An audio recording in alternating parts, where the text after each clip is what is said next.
ನಮಸ್ಕಾರ. ಇವತ್ತಿನ ನಮ್ಮ ಚರ್ಚೆಗೆ ಸ್ವಾಗತ. ಇಂದು ನಾವು 2026ನೇ ಇಸ್ವಿ ತುಲಾ ರಾಶಿಯವರಿಗೆ ಹೇಗಿರ್ಲಿದೆ ಅನ್ನೋದ್ರ ಬಗ್ಗೆ ಆಳವಾಗಿ ಮಾತಾಡೋಣ. ನಮ್ಮ ಮುಂದಿರೋದು ತುಲಾ ರಾಶಿ 2026ರ ಆಕಾಶದ ಮಾರ್ಗದರ್ಶನ ಮತ್ತು ಪರಿಹಾರಗಳು ಅನ್ನೋ ಒಂದು ಬರಹ. ಇದರ ಉದ್ದೇಶ ಬರೀ ಭವಿಷ್ಯ ಹೇಳೋದಲ್ಲ ಅಲ್ವಾ, ಬದಲಿಗೆ ಈ ವರ್ಷ ಸಂಬಂಧಗಳು, ಹಣಕಾಸು, ಉದ್ಯೋಗ, ಆಮೇಲೆ ನಮ್ಮ ಮನಸ್ಸಿನ ಸಮತೋಲನ ಇದರ ಮೇಲೆ ಎಲ್ಲಾ ಗ್ರಹಗಳು ಹೇಗೆ ಪ್ರಭಾವ ಬೀರ್ಬೋದು ಅಂತ ಅರ್ಥ ಮಾಡ್ಕೊಳ್ಳೋದು. ಹೌದು, ಕರೆಕ್ಟ್. ಈ ಬರಹದ ಪ್ರಕಾರ ತುಲಾ ರಾಶಿಯ ಅಧಿಪತಿ ಶುಕ್ರನ್ ಜೊತೆ ಶನಿ ಮತ್ತು ಗುರು ಗ್ರಹಗಳ ಆಟ ಈ ವರ್ಷ ಬಹಳ ಮುಖ್ಯವಾಗಿರುತ್ತೆ. ಒಂದ್ ರೀತಿಯಲ್ಲಿ ಹೇಳೋದಾದ್ರೆ ವರ್ಷದ ಆರಂಭ ಸ್ವಲ್ಪ ಗೊಂದಲ, ಸವಾಲುಗಳಿಂದ ಕೂಡಿದ್ರೂ ವರ್ಷ ಮುಗಿಯೋವಷ್ಟರಲ್ಲಿ ಸ್ಥಿರತೆ ಮತ್ತು ಯಶಸ್ಸು ಸಿಗ್ಲಿದೆ ಅಂತ ಈ ಮೂಲ ಒಂದು ಭರವಸೆ ಕೊಡುತ್ತೆ. ಇದರ ಒಂದು ವಿಶೇಷತೆ ಏನ್ ಗೊತ್ತಾ? ಪ್ರತಿಯೊಂದು ತಿಂಗಳ ಭವಿಷ್ಯಕ್ಕೂ ಒಂದು ನಿರ್ದಿಷ್ಟ ಗ್ರಹದ ಪ್ರಭಾವವನ್ನು ಕಾರಣವಾಗಿ ಕೊಟ್ಟು ಅದಕ್ಕೆ ಒಂದು ಪರಿಹಾರವನ್ನು ಸೂಚಿಸಿದ್ದಾರೆ. ಓ ಹಾಗಾ? ಹೌದು. ಇದು ಕೇವಲ ಭವಿಷ್ಯವಾಣಿ ಅಲ್ಲ, ಒಂದ್ ರೀತಿ ಒಂದು ಗೈಡ್ ಬುಕ್ ತರ ಇದೆ. ಹಾಗಾದ್ರೆ ವರ್ಷದ ಆರಂಭದಿಂದಲೇ ಮಾತು ಶುರು ಮಾಡೋಣ. ಜನವರಿಯಿಂದ ಏಪ್ರಿಲ್ವರೆಗಿನ ಮೊದಲ 4 ತಿಂಗಳುಗಳನ್ನ ಈ ಮೂಲ ಒಂದು ಪರೀಕ್ಷಾ ಸಮಯ ಅಂತ ಚಿತ್ರಿಸುವ ಹಾಗೆ ಕಾಣಿಸ್ತಿದೆ. ಜನವರಿಯಲ್ಲೇ ಮನಸ್ಸಿಗೆ ಅಸ್ಥಿರತೆ, ಕೆಲಸದಲ್ಲಿ ಒತ್ತಡ, ಆಮೇಲೆ ಕುಟುಂಬದಲ್ಲಿ ಸಣ್ಣ ಪುಟ್ಟ ಕಿರಿಕಿರಿಗಳು ಇದೆಲ್ಲ ಬರ್ಬೋದು ಅಂತ ಹೇಳಿದ್ದಾರೆ. ಇದಕ್ಕೆ ಶನಿಯ ದೃಷ್ಟಿ ಕಾರಣ ಅಂತ ಉಲ್ಲೇಖಿಸಿದ್ದಾರೆ. ಏನಿದು ಶನಿಯ ದೃಷ್ಟಿ? ಸರಳವಾಗಿ ಹೇಳೋದಾದ್ರೆ ಇದರ ಅರ್ಥವೇನು? ಒಳ್ಳೆ ಪ್ರಶ್ನೆ. ಜ್ಯೋತಿಷ್ಯದಲ್ಲಿ ಶನಿಯ ದೃಷ್ಟಿ ಅಂದ್ರೆ ಶನಿ ಗ್ರಹ ತಾನು ಕೂತ ಜಾಗದಿಂದ ಬೇರೆ ಮನೆಗಳನ್ನ ನೋಡೋದು. ಶನಿ ಅಂದ್ರೆ ಶಿಸ್ತು, ಕರ್ಮ, ರಿಯಾಲಿಟಿ. ಓಕೆ. ಹಾಗಾಗಿ ಶನಿಯ ದೃಷ್ಟಿ ಬಿದ್ದಾಗ ನಾವು ಸ್ವಲ್ಪ ಕಠಿಣವಾದ ಸತ್ಯಗಳನ್ನ ಎದುರಿಸಬೇಕಾಗತ್ತೆ. ನಮ್ಮ ಜವಾಬ್ದಾರಿಗಳು ಜಾಸ್ತಿ ಆಗುತ್ತೆ.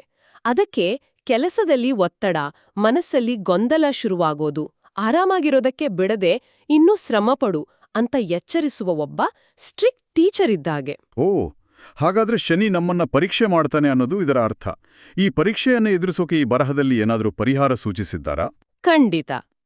ಈ ಒತ್ತಡವನ್ನ ನಿಭಾಯಿಸಲು ಪ್ರತಿ ಶನಿವಾರ ಕಪ್ಪು ಎಳ್ಳಿನ ದೀಪ ಹಚ್ಚಿ ಓಂ ಶಂ ಶನೇಶ್ಚರಾಯ ನಮಃ ಮಂತ್ರವನ್ನು 108 ಬಾರಿ ಜಪಿಸೋಕ್ ಹೇಳಿದ್ದಾರೆ. ಇದರ ಹಿಂದಿನ ತತ್ವ ಬಹುಶಃ ಎಳ್ಳೆಣ್ಣೆ ದೀಪ ಕತ್ತಲೆಯನ್ನು ಅಂದ್ರೆ ನಮ್ಮ ಮನಸ್ಸಿನ ಗೊಂದಲವನ್ನು ದೂರ ಮಾಡುತ್ತೆ, ಮಂತ್ರ ಪಠಣವು ನಮ್ಮ ಗಮನವನ್ನು ಕೇಂದ್ರೀಕರಿಸಿ ಶಾಂತಿಯನ್ನು ಕೊಡುತ್ತೆ ಅನ್ನೋದು.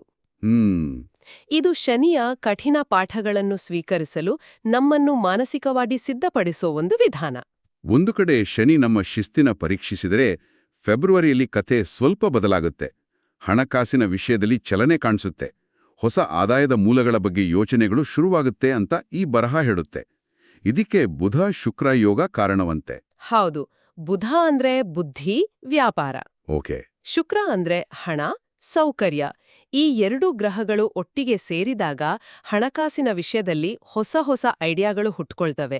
ಕ್ರಿಯೇಟಿವ್ ಆಗಿ ಹಣ ಗಳಿಸೋದು ಹೇಗೆ, ಇನ್ವೆಸ್ಟ್ ಮಾಡೋದು ಹೇಗೆ ಅನ್ನೋ ಯೋಚನೆಗಳಿಗೆ ಇದು ಪ್ರೇರಣೆ ನೀಡುತ್ತೆ. ಅಂದ್ರೆ ಜನವರಿಯ ಒತ್ತಡದ ನಂತರ ಫೆಬ್ರವರಿ ತಿಂಗಳು ಆರ್ಥಿಕವಾಗಿ ಯೋಚಿಸಲು ಒಂದು ಅವಕಾಶ ಕೊಡುತ್ತೆ. ಖಂಡಿತವಾಗಿಯೂ. ಫೆಬ್ರವರಿಯಲ್ಲಿ ಆರ್ಥಿಕ ಚಿಂತನೆ ಶುರುವಾದ್ರೆ ಮಾರ್ಚ್ ತಿಂಗಳು ವೃತ್ತಿ ಜೀವನಕ್ಕೆ ಒಂದು ದೊಡ್ಡ ತಿರುವು ಕೊಡಬಹುದು ಅಂತ ಹೇಳಿದ್ದಾರೆ. ಉದ್ಯೋಗದಲ್ಲಿ ಬದಲಾವಣೆ ಅಥವಾ ಪ್ರಮೋಷನ್ ಸಿಗೋ ಸಾಧ್ಯತೆ ಇದೆಯಂತೆ. ವಿದ್ಯಾರ್ಥಿಗಳಿಗೂ ಇದು ಒಳ್ಳೆ ಸಮಯ. ಹೌದು. ಇದರ ಹಿಂದೆ ಇರೋದು ಗುರುಗ್ರಹದ ಅನುಕೂಲಕರ ಸ್ಥಾನ. ಗುರು? ಹೌದು. ಗುರು ಅಂದ್ರೆ ಜ್ಞಾನ, ವಿಸ್ತರಣೆ ಮತ್ತು ಅದೃಷ್ಟ.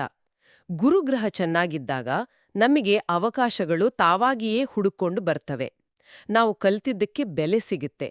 ಅದಕ್ಕೆ ಉದ್ಯೋಗದಲ್ಲಿ ಬಡ್ತಿ, ವಿದ್ಯಾರ್ಥಿಗಳಿಗೆ ಯಶಸ್ಸು ಅಂತ ಹೇಳೋದು. ಇದು ಕೇಳೋಕ್ ಚೆನ್ನಾಗಿದೆ.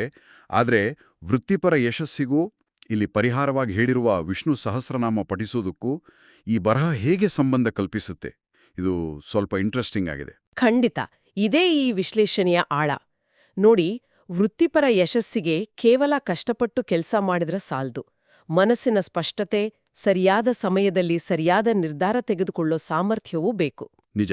ವಿಷ್ಣು ಸಹಸ್ರನಾಮ ಪಠಿಸುವುದರಿಂದ ಮನಸ್ಸಿಗೆ ಒಂದು ರೀತಿಯ ಏಕಾಗ್ರತೆ, ಪಾಸಿಟಿವ್ ಎನರ್ಜಿ ಸಿಗುತ್ತೆ ಅಂತ ನಂಬಿಕೆ.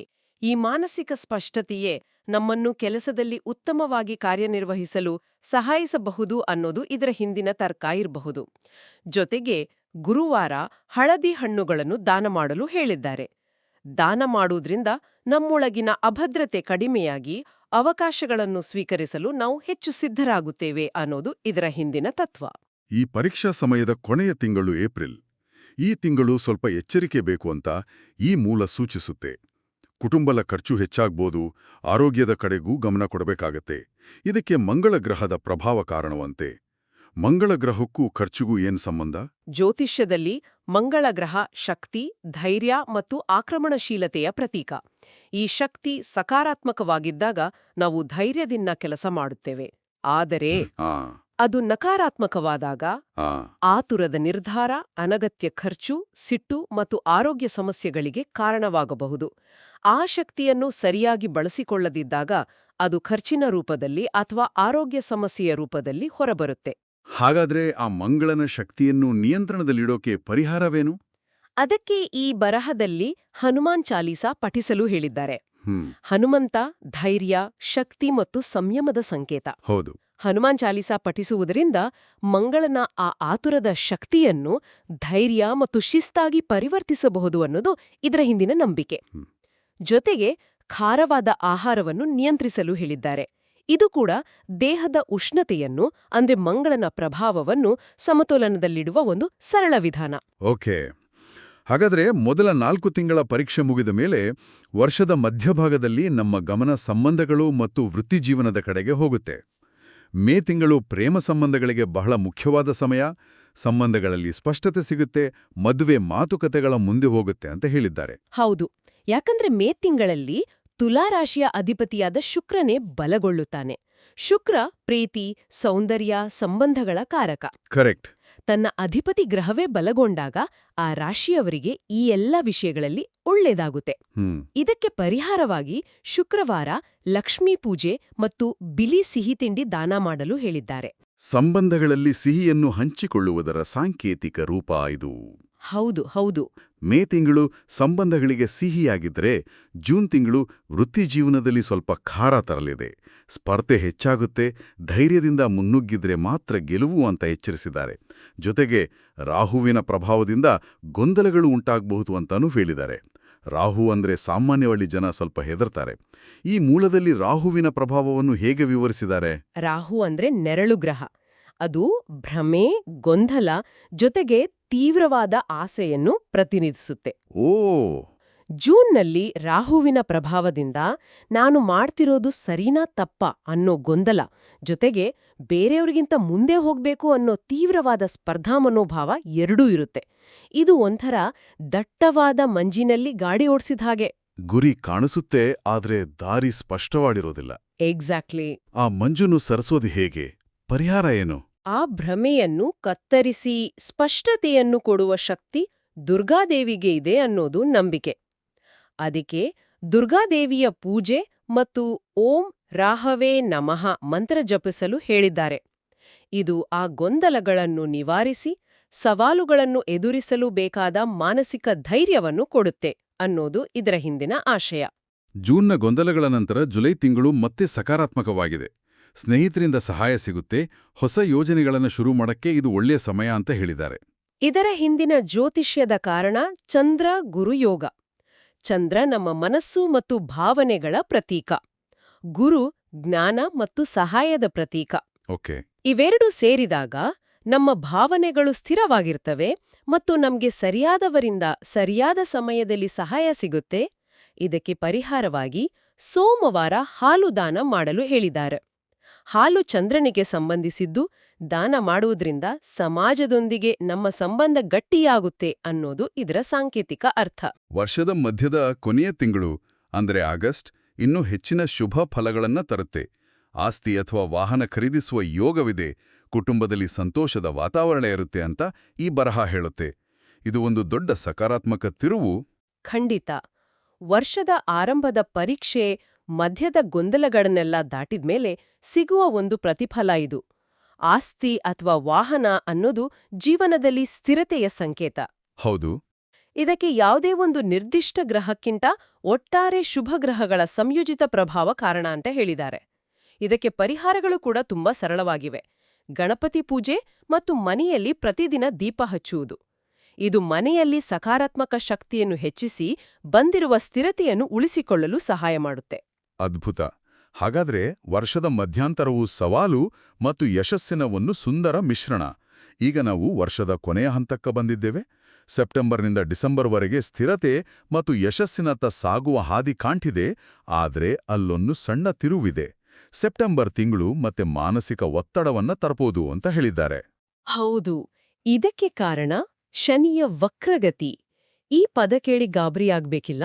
ವಕ್ರಗತಿ ಅಂದ್ರೆ ನಾವು ಭೂಮಿಯಿಂದ ನೋಡುವಾಗ ಒಂದು ಗ್ರಹ ಹಿಂದಕ್ಕೆ ಚಲಿಸುತ್ತಿರುವಂತೆ ಕಾಣೋದು. ಓ, ಓಕೆ. ಅದು ನಿಜವಾಗ್ಲೂ ಹಿಂದಕ್ಕೆ ಹೋಗೋದಿಲ್ಲ, ಅದೊಂದು ದೃಷ್ಟಿಭ್ರಮೆ ಅಷ್ಟೇ. ಜ್ಯೋತಿಷ್ಯದಲ್ಲಿ ಈ ಸಮಯವನ್ನು ನಾವು ಹಿಂದೆ ಮಾಡಿದ ಕೆಲಸಗಳನ್ನು ಪೂರ್ಣಗೊಳಿಸೋದ ಯೋಜನೆಗಳನ್ನು ಮತ್ತೆ ಪರಿಶೀಲಿಸುವ ಕಾಲ ಅಂತ ಅರ್ಥೈಸಲಾಗುತ್ತೆ. ಅದಕ್ಕೆ ಆ ಸಮಯದಲ್ಲಿ ಕೆಲಸಗಳು ವಿಳಂಬ ಆಗೋದು, ಒತ್ತಡ ಜಾಸ್ತಿ ಆಗೋದು. ಅಂದ್ರೆ ಇದು ರಿವಿಷನ್ ಮಾಡ್ಕೊಳ್ಳುವ ಸಮಯ. ಹಾಗಾದ್ರೆ ಈ ಸಮಯದಲ್ಲಿ ತಾಳ್ಮೆಯಿಂದ ಇರುವುದು ಮುಖ್ಯ. ಪರಿಹಾರವಾಗಿ ಏನ್ ಹೇಳಿದ್ದಾರೆ? ಶನಿವಾರ ದೀಪದಾನ ಮಾಡುವುದು ಮತ್ತು ವೃದ್ಧರಿಗೆ ಸಹಾಯ ಮಾಡುವುದು. ಶನಿ ಅಂದ್ರೆ ಹಿರಿಯರು, ಅನುಭವ. ವೃದ್ಧರಿಗೆ ಸಹಾಯ ಮಾಡುವುದರಿಂದ ನಾವು ಶನಿಯನ್ನು ಗೌರವಿಸಿದಂತೆ ಮತ್ತು ನಮ್ಮ ಕರ್ಮವನ್ನು ಸರಿಪಡಿಸಿಕೊಂಡಂತೆ ಅನ್ನೋದು ನಂಬಿಕೆ. ಇದು ಆ ಒತ್ತಡದ ಸಮಯವನ್ನು ತಾಳ್ಮೆಯಿಂದ ಕಳೆಯಲು ಸಹಾಯ ಮಾಡುತ್ತೆ. ಖಂಡಿತ. ಸೆಪ್ಟೆಂಬರ್ನಲ್ಲಿ ಶನಿ ನಮ್ಮ ಹಳೆ ಕೆಲಸಗಳನ್ನು ಪರಿಶೀಲಿಸಲು ಹೇಳಿದ್ರೆ, ಅಕ್ಟೋಬರ್ ಮತ್ತು ನವೆಂಬರ್ ತಿಂಗಳುಗಳು ಆರ್ಥಿಕವಾಗಿ ನಮ್ಮನ್ನು ಸರಿದಾರಿಗೆ ತರುತ್ತಿವೆ. ಅಕ್ಟೋಬರ್ನಲ್ಲಿ ವ್ಯಾಪಾರಸ್ಥರಿಗೆ ಲಾಭ, ಹೊಸ ಒಪ್ಪಂದಗಳಾಗುವ ಸಾಧ್ಯತೆ ಇದೆಯಂತೆ. ಹೌದು, ಯಾಕಂದ್ರೆ ಬುಧ ಗ್ರಹ ಬಲಗೊಳ್ಳುತ್ತಾನೆ. ಬುಧ ವ್ಯಾಪಾರ, ಸಂವಹನ, ಲೆಕ್ಕಾಚಾರಕ್ಕೆ ಅಧಿಪತಿ. ಹೌದು. ಆತ ಬಲಗೊಂಡಾಗ ವ್ಯಾಪಾರದಲ್ಲಿ ಚುರುಕುತನ, ಮಾತುಕತೆಯಲ್ಲಿ ಯಶಸ್ಸು ಸಿಗುತ್ತೆ. ಇದೊಂದು ರೀತಿಯಲ್ಲಿ ಸೆಪ್ಟೆಂಬರ್ನ ರಿವಿಷನ್ ಮುಗಿದ ನಂತರ ಸಿಗುವ ಸ್ಪಷ್ಟತೆಯಿಂದ ಬರುವ ಯಶಸ್ಸು. ಆ ಯಶಸ್ಸು ನವೆಂಬರ್ನಲ್ಲೂ ಮುಂದುವರಿಯುತ್ತೆ. ಈ ತಿಂಗಳು ಆರ್ಥಿಕ ಸ್ಥಿರತೆ ಬರುತ್ತೆ, ಹಳೆಯ ಸಾಲಗಳಿಂದ ಮುಕ್ತಿ ಸಿಗುತ್ತೆ ಅಂತ ಹೇಳಿದ್ದಾರೆ. ಇದು ಬಹಳಷ್ಟು ಜನರಿಗೆ ದೊಡ್ಡ ನಿರಾಳತೆ ಕೊಡುವ ವಿಷಯ. ಖಂಡಿತ. ಇದಕ್ಕೆ ಗುರುಗ್ರಹದ ಅನುಗ್ರಹವೇ ಕಾರಣ. ಗುರು ಸಂಪತ್ತು ಮತ್ತು ಅದೃಷ್ಟದ ಕಾರಕ. ಆತನ ಕೃಪೆ ಇದ್ದಾಗ ಹಣಕಾಸಿನ ಸಮಸ್ಯೆಗಳು ದೂರವಾಗುತ್ತವೆ. ನೋಡಿ, ಸೆಪ್ಟೆಂಬರ್ನ ಶಿಸ್ತು, ಅಕ್ಟೋಬರ್ನ ಬುದ್ಧಿವಂತಿಕೆ ಮತ್ತು ನವೆಂಬರ್ನ ಅದೃಷ್ಟ, ಈ ಮೂರೂ ಸೇರಿದಾಗ ಆರ್ಥಿಕ ಸ್ಥಿರತೆ ಸಾಧ್ಯವಾಗುತ್ತೆ ಅಂತ ಈ ಬರಹ ಸೂಚ್ಯವಾಗಿ ಹೇಳ್ತಿದೆ. ಪರಿಹಾರವಾಗಿ ಗುರುವಾರ ದಾನ ಮಾಡುವುದು ಮತ್ತು ಹಳದಿ ಬಟ್ಟೆ ಧರಿಸುವುದು ಗುರುಗ್ರಹದ ಅನುಗ್ರಹವನ್ನು ಮತ್ತಷ್ಟು ಹೆಚ್ಚಿಸಲು ಸಹಾಯ ಮಾಡುತ್ತೆ. ಕೊನೆಗೆ ವರ್ಷದ ಅಂತಿಮ ತಿಂಗಳು ಡಿಸೆಂಬರ್. ವರ್ಷ ಪೂರ್ತಿ ಪಟ್ಟ ಶ್ರಮಕ್ಕೆ ಇಲ್ಲಿ ಫಲ ಸಿಗುವ ಸಮಯ. ವರ್ಷಾಂತ್ಯದಲ್ಲಿ ಯಶಸ್ಸು, ಮಾನಸಿಕ ಶಾಂತಿ ಮತ್ತು ಕುಟುಂಬದಲ್ಲಿ ಸಮಾಧಾನ ನೆಲೆಸಲಿದೆ ಅಂತ ಈ ಮೂಲ ಭರವಸೆ ನೀಡುತ್ತೆ. ಹೌದು, ಇದು ಇಡೀ ವರ್ಷದ ಪಯಣಕ್ಕೆ ಒಂದು ಸುಂದರ ಮುಕ್ತಾಯ. ಇದರ ಹಿಂದೆ ಶುಕ್ರ ಗುರು ಯೋಗ ಇದೆ. ಜ್ಯೋತಿಷ್ಯದಲ್ಲಿ ಈ ಎರಡು ಅತ್ಯಂತ ಶುಭ ಗ್ರಹಗಳು. ಇವರಿಬ್ಬರು ಸೇರಿದಾಗ ಸಂತೋಷ, ಸಮೃದ್ಧಿ, ಜ್ಞಾನ ಮತ್ತು ಶಾಂತಿ ಒಟ್ಟಿಗೆ ಸಿಗುತ್ತೆ. ಇಡೀ ವರ್ಷದ ಸವಾಲುಗಳನ್ನು ಎದುರಿಸಿ ಪಾಠಗಳನ್ನು ಕಲಿತ ನಂತರ ಸಿಗುವ ಅಂತಿಮ ಪ್ರತಿಫಲ ಇದು. ಅಂತಿಮ ಪರಿಹಾರವಾಗಿ ಲಕ್ಷ್ಮೀ ವಿಷ್ಣು ಪೂಜೆ ಮತ್ತು ವರ್ಷ ಪೂರ್ತಿ ಮಾಡಿದ ತಪ್ಪುಗಳಿಗೆ ಕ್ಷಮೆ ಕೇಳಿ ಪ್ರಾರ್ಥಿಸಲು ಹೇಳಿದ್ದಾರೆ. ಇದು ಒಂದು ರೀತಿಯಲ್ಲಿ ಈ ವರ್ಷದ ಅಧ್ಯಾಯವನ್ನು ಕೃತಜ್ಞತೆಯಿಂದ ಮುಗಿಸಿ ಹೊಸ ವರ್ಷಕ್ಕೆ ಸಿದ್ಧವಾಗುವ ಒಂದು ಸಾಂಕೇತಿಕ ಮತ್ತು ಆಧ್ಯಾತ್ಮಿಕ ಕ್ರಿಯೆ. ಹಾಗಾದ್ರೆ ಒಟ್ಟಾರೆಯಾಗಿ ಹೇಳೋದಾದ್ರೆ ಈ ಮೂಲದ ಪ್ರಕಾರ 2026 ತುಲಾರಾಶಿಯವರಿಗೆ ಒಂದು ಪರೀಕ್ಷೆಯಿಂದ ಶುರುವಾಗಿ ಪಾಠಗಳನ್ನು ಕಲಿತು ಸಂಬಂಧಗಳನ್ನು ನಿಭಾಯಿಸಿ ಕೊನೆಗೆ ಸ್ಥಿರತೆ ಮತ್ತು ಯಶಸ್ಸನ್ನು ತಂದುಕೊಡುವ ಒಂದು ಸಂಪೂರ್ಣ ಪ್ರಯಾಣದ ಹಾಗೆ ಇದೆ. ಹೌದು. ಆರಂಭದ ಅಸ್ಥಿರತೆಯಿಂದ ಕೊನೆಯ ಸ್ಥಿರತೆಯವರೆಗೆ ಒಂದು ಸ್ಪಷ್ಟವಾದ ಹಾದಿ ಕಾಣಿಸ್ತಿದೆ.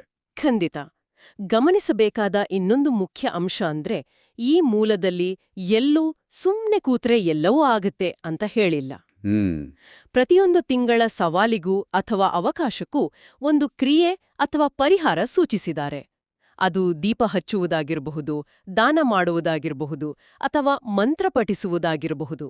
ಅಂದ್ರೆ ನಮ್ಮ ಪ್ರಯತ್ನ ಮತ್ತು ನಮ್ಮ ನಂಬಿಕೆ ಎರಡೂ ಸೇರಿದಾಗ ಮಾತ್ರ ಭವಿಷ್ಯವನ್ನು ಉತ್ತಮಪಡಿಸಿಕೊಳ್ಳಬಹುದು ಅನ್ನೋದು ಇದರ ಒಳಾರ್ಥದಂತಿದೆ. ಚಲನೆ, ಭೂಮಿಯ ಮೇಲಿನ ನಮ್ಮ ಜೀವನ ಮತ್ತು ಅದಕ್ಕೊಂದು ಆಧ್ಯಾತ್ಮಿಕ ಪರಿಹಾರ, ಈ ಮೂರನ್ನೂ ಜೋಡಿಸುತ್ತೆ. ಹಾಗಾದ್ರೆ ನಾವು ಯೋಚಿಸಬೇಕಾದ್ದೇನು ಅಂದ್ರೆ, ಸೂಚಿಸಲಾದ ಈ ಪರಿಹಾರಗಳನ್ನು ಪಾಲಿಸುವ ಕ್ರಿಯೆಯು ಅದು ನಂಬಿಕೆಯಿಂದ ಇರಬಹುದು ಅಥವಾ ಅದರಿಂದ ಬರುವ ಶಿಸ್ತಿನಿಂದ ಇರಬಹುದು. ಮುಂದೆ ಬರುವ ಸವಾಲುಗಳನ್ನು ಮತ್ತು ಅವಕಾಶಗಳನ್ನು ನಾವು ನೋಡುವ ದೃಷ್ಟಿಕೋನವನ್ನೇ ಹೇಗೆ ಬದಲಾಯಿಸಬಹುದು.